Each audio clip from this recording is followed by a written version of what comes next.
What's up, YouTube? It's Professor Kelso, but nobody calls me that. This past weekend, I had the privilege of attending Brewjitsu number 2, Jiu-Jitsu and Brews, sponsored by ADG Jiu-Jitsu. And man, I had a really good time. There's a lot of good grapplers there, obviously, a lot of different styles. And I was pleased to meet some new friends and roll with some new people for the first time. And so, just all around, a great experience. And of course, everything should be a teachable moment. I walked away with some takeaways, and that's what I wanted to cover in this video. So I had the privilege of rolling with Mike Westcott for the first time. He's a multiple-time world and pan champion for IBJJF in the Black Belt Masters division. And if I just summarize the experience, it would be competence and confidence. Definitely, he embodies that in the way he rolls, and that's probably not something that's necessarily teachable without time and wisdom. And so I definitely have to make it a point to go out and train with him and try to get some pointers and some advice from him on how to achieve those things.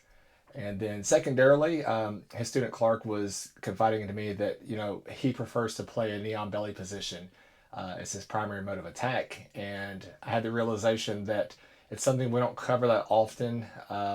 Everyone here plays it and everyone here escapes from it, but we don't have anyone that's chiefly concerned with that. And so that's definitely an avenue. If there's someone in our district that specializes in this, then obviously we need to learn from him, roll with him, and get better at defending and escaping positions like that. And then finally, met some new students that were conveying to me maybe they hadn't experienced someone who rolls as slowly and methodically as myself. And maybe that's a compliment, maybe it's not. Maybe I just roll like I'm old. I tell people I want to be doing jiu-jitsu when I'm 100, and so I want to roll now like I'm 100. So I'm used to using technique and not strength. Should be the through lane theme here going through time.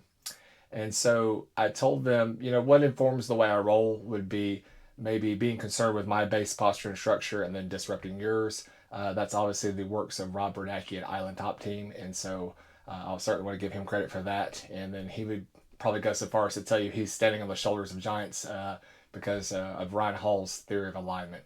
And so I'll leave links below to his material. Secondarily, I convey to a number of people that sometimes when it seems like I'm doing nothing, I'm playing defensive structures. That's Priit Mikhelson's work. I'll certainly link his work down below. Um, he has the 5 defensive structures that are used as trenches when you're rolling as safe points to get you to the next point. And then lastly, I made mention of John Danaher's new philosophy of Jiu-Jitsu, where he's speaking of it takes no more effort or strength to escape from a negative position and then position yourself into a neutral position as it does to escape a negative position and put yourself into an offensive position. And so that informs my jiu-jitsu actually in all transitions. I want to transition while still having extremely good base posture structure and really focus on having structure implemented between myself and my opponent. So if given the choice between 2 guards, whichever one's going to give me the most defensive protection as well as let me work my offense. And so these are kind of the things that are maybe not tangible. They might seem kind of nebulous, but there are methodologies to teach them, and there are people that have exceptional workload to represent that. So I hope you found some value in this presentation. As always, my compensation for this presentation is your participation. Please like, share, and subscribe. I'll see you on the mats. Peace.